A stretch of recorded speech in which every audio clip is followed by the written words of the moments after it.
सो next बेटा we have electropositive character के metal जो इलेक्ट्रोपॉजिटिव करैक्टर कैसे क्यों शो करती हैं। बेटा metals have the tendency to lose their valence electrons. हमें पता है कि जो मेटल्स होती हैं उनके पास ये कैपेसिटी है, ये टेंडेंसी होती है कि वो अपने इलेक्ट्रॉन्स लूज कर सकती हैं।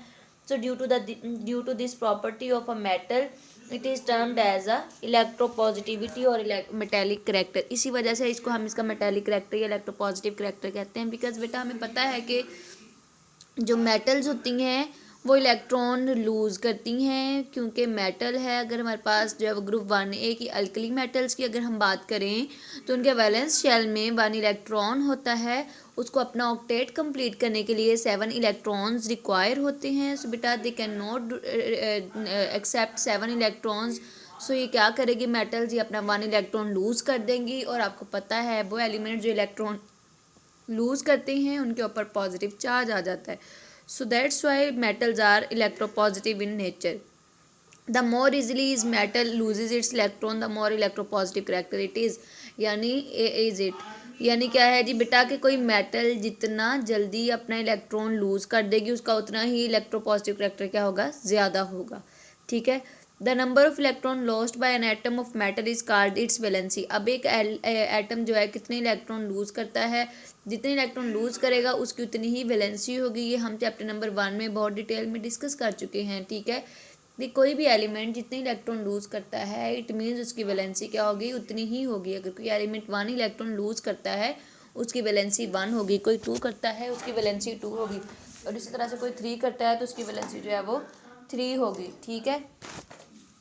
तो ये हमने जो है वो चैप्टर नंबर 1 के अंदर डिस्कस किया हुआ है। सो ये सेम केसेस हेयर कि दो अगर एक मेटल ने जो है वो 1 इलेक्ट्रॉन लूज़ किया है उसकी वैलेंसी 1 होगी। if it will lose 2 electrons then its valency will be 2 and so on.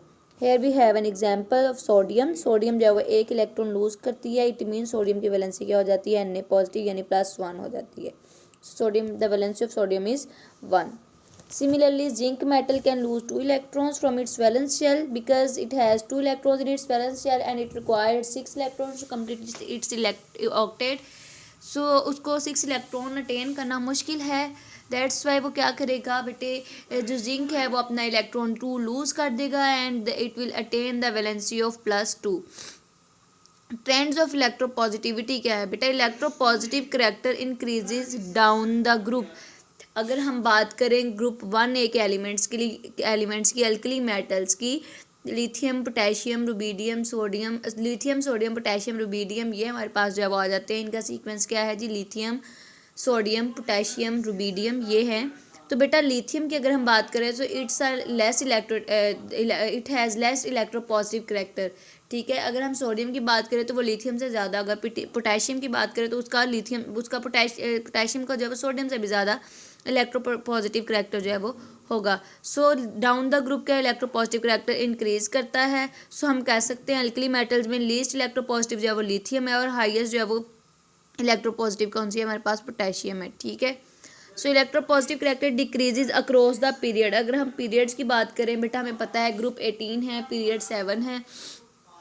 अगर हम ग्रुप्स की बात करें तो हम देखते हैं कि जो ग्रुप पीरियड्स की बात करें तो पीरियड्स में क्या होता है, इलेक्ट्रोपॉजिटिव करैक्टर डिक्रीज़ करता है अलोंग द पीरियड। क्यों, क्योंकि मेटल जो है वो नॉन मेटेलिक करैक्टर की तरफ बढ़ना शुरू हो जाती हैं और आहिस्ता आहिस्ता जो है वो गैसेस की तरफ वो जा रही होती हैं, इसलिए उनका मेटेलिक करैक्टर जो है वो अलोंग द पीरियड कम होता है और हम ये भी कहते हैं कि वो लेस इलेक्ट्रोपॉजिटिव होती हैं। ठीक है।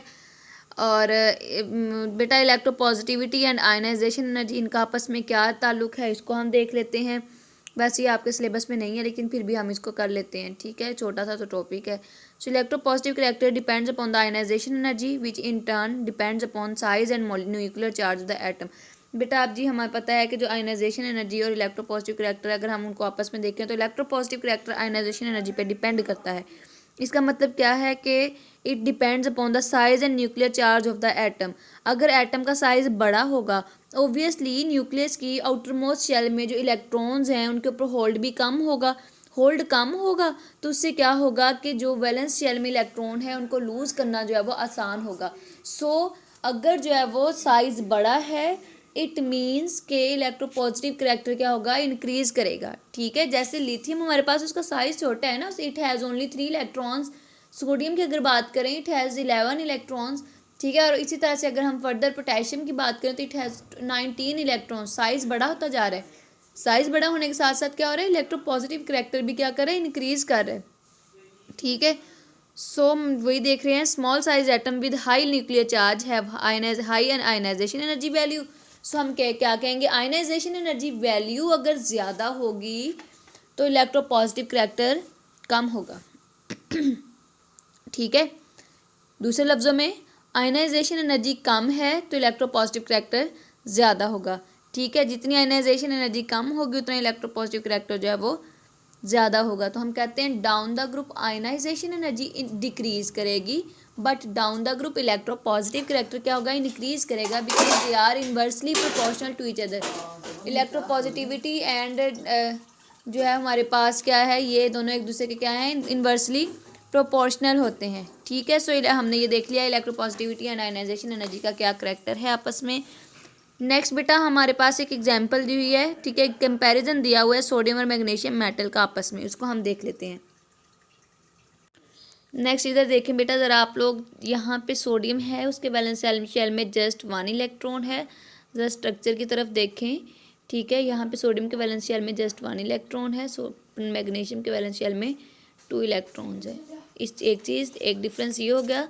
सेकेंड बेटा जो सोडियम एटम है, it's electronic configuration is 3s1 and electronic configuration of magnesium is 3s2 having atomic size 186। Atom का साइज़ क्या है इसका, ज़्यादा है ना, एटॉमिक साइज़ क्या है 186 है। इट मीन्स इसकी आयनाइजेशन एनर्जी क्या होगी, कम होगी। ठीक है, आयनाइजेशन एनर्जी क्या होगी, कम होगी। साइज़ बड़ा है ना एटम का तो आयनाइजेशन एनर्जी कम होगी, साइज़ छोटा है तो आयनाइजेशन एनर्जी ज़्यादा होगी। सो अगर हम देखें इलेक्ट्रोपॉजिटिव करैक्टर को, ठीक है, the first ionization energy of magnesium is high but second ionization energy of magnesium is very high, बहुत ज़्यादा है, तो इसका इलेक्ट्रोपॉजिटिव करैक्टर वही क्या होगा, कम होगा। हमने देखा कि इलेक्ट्रोपॉजिटिविटी एंड आयनाइजेशन एनर्जी एक दूसरे के क्या हैं, इन्वर्सली प्रोपोर्शनल हैं। सो क्या है हमारे पास, अगर इसकी आयनाइजेशन एनर्जी, फर्स्ट आयनाइजेशन भी मैग्नीशियम की ज़्यादा है, सेकंड उससे भी ज़्यादा है, इट मीन्स इसका इलेक्ट्रोपॉजिटिव करैक्टर कम है, और सोडियम का इलेक्ट्रोपॉजिटिव करैक्टर ज़्यादा होगा, उसकी आयनाइजेशन एनर्जी क्या होगी, आयनाइजेशन एनर्जी कम होगी। सो बेटा this is the comparison between sodium atom and magnesium atom. Here you observe that sodium atom has less ionization energy but it is more electropositive. Magnesium atom has more electronegativity but it is less electropositive in nature. नीचे बेटा कुछ ये elements metals दिए हुए हैं, उनके atomic number और उनके इलेक्ट्रॉनिक कन्फिग्रेशन, आयनाइजेशन एनर्जी जो है वो दी हुई है, इसको भी आप एक नज़र देख लीजिएगा।